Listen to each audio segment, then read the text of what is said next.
ପିଲାମାନେ ଆସିଗଲା spot admission diploma lateral entry post diploma fresh diploma working professional ସମସ୍ତଙ୍କ ପାଇଁ ଗଭର୍ଣ୍ଣମେଣ୍ଟ ଆଉ ପ୍ରାଇଭେଟ୍ ଯେଉଁ କଲେଜରେ ଯେତିକି ସିଟ୍ ଭେକାନ୍ସି ଅଛି ତା'ର ସ୍ପଟ୍ ଆଡ଼ମିସନ୍ ହେବ। ଅନଲାଇନ୍ ଦେଖନ୍ତୁ ଯେଉଁ କଲେଜରେ କେତେ ସିଟ୍ ବାକି ଅଛି, କେଉଁଠି ପଢ଼ିବାକୁ ଚାହୁଁଛନ୍ତି ସେ ଅନୁସାରେ ଅନଲାଇନ୍ରେ ଫର୍ମ ଆପ୍ଲାଏ କରନ୍ତୁ।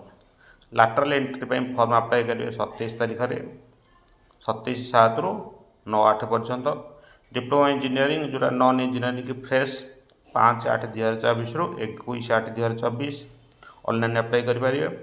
Post diploma course 5/8 9/8/2024।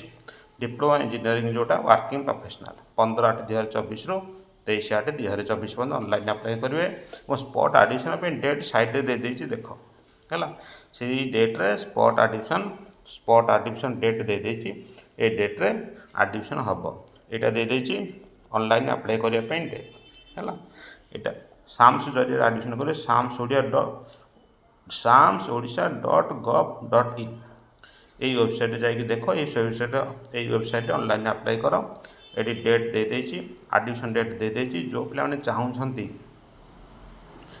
Diploma admission କରିବା ପାଇଁ, ଆଗରୁ କରିନାହାନ୍ତି ବା ଏବେ କରିବାକୁ ଚାହୁଁଛନ୍ତି, ସବୁ କଲେଜ ଅନଲାଇନ୍ ଦେଖ, କେଉଁ କଲେଜରେ କେତେ ସିଟ୍ ଭେକାନ୍ସି ଅଛି ସେ ଅନୁସାରେ ଆପ୍ଲାଏ କରିବ।